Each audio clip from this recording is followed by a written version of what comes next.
asked for this. I know it's a worn out joke that Square Enix wants to make films instead of video games nowadays, but there is no reason for a new Tomb Raider film to exist in 2018. The last one of these didn't do well commercially or critically, and while the 2013 video game reboot eventually made Square some money, one has to wonder if this particular series was a strong candidate for Square's latest attempt at bringing a beloved video game series to the silver screen after the last attempt to do so went, well, about as well as you'd expect. And that's putting aside the fact that the first two Tomb Raider films were cheese-filled messes whose only redeeming quality is Angelina Jolie's enrapturing performance. Not that one could imagine the same filmmakers behind this nailing, say, a Deus Ex movie, but in any case, Tomb Raider.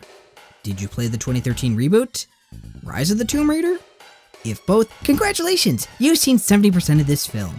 The other 30% is comprised of trite dialogue, awkward scenes and even more awkward transitions between them, and a painfully slow first act that wastes its time on characters, all but two of which were ignored throughout the entire film, and events, all but two of which were ignored, one of which is only made relevant during the penultimate scene before the credits roll, before Lara sets foot on the boat that brings her to the island, or rather to its shores. The longer the film goes on, the clearer it becomes that Warner Brothers, GK, and Square gave more time and attention to franchising, laying the groundwork for a trilogy that's probably not going to happen, than it was with making a good film for future sequels to jump off from.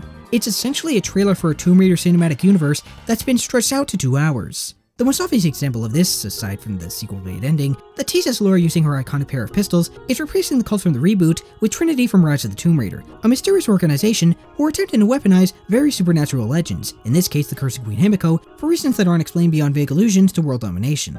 Incidentally, this incarnation of Trinity somehow manages to be even more cartoonish in one note than they were in Rise. All the major problem with Tomb Reboot's narratives are present, i.e. a character who is designed to be empowering to women, of which the programmers behind her debut game made an unfortunate design decision that turned the original creator's vision into a symbol of everything wrong with the meaning's depiction of female characters, being motivated by her relationship to a man, but without any of the likable characters from the first game, or the satisfying gameplay of either entry to salvage the experience. There are changes to how certain events play out, most of which are pointless at best. At worst, they end up hampering an experience that wasn't strong to begin with. Case in point, Trinity's major source of labor isn't hired grunts like it is in the video game, but people who are either captured or washed ashore and are forced into digging and blasting away rubble until they discover Himiko's tomb. With the amount of time that's elapsed during the operation, coupled with the amount of people who are currently captive and several others who no doubt died in the intervening time, how is it that there has been no investigation over multiple disappearances that occurred over half a decade? And how did Trinity come to the conclusion that this, forcing people to work for them at gunpoint, and more importantly, keeping them alive long enough for them to discover the tomb, was Plan A?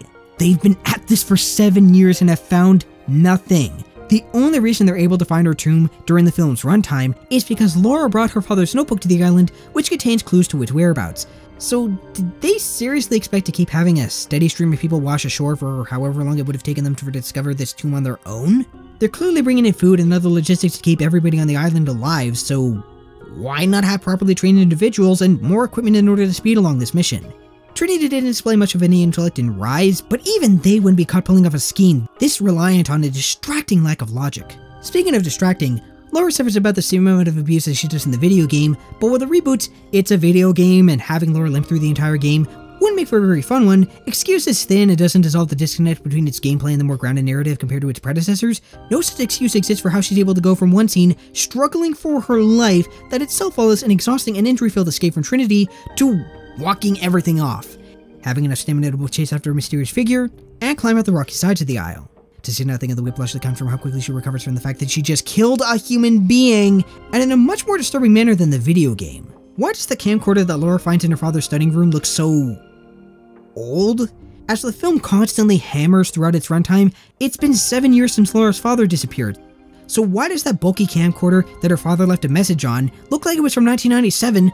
They established that he wasn't home that often, but you'd think, with all the assets that he's revealed to have, that, if not him, someone in his paper would have ensured that the Crofts had better equipment in their manor. On the subject of Croft Sr., the most damaging change of all is, spoilers! Seriously, I'm about to spoil the big twist in this film. 3, 2, 1.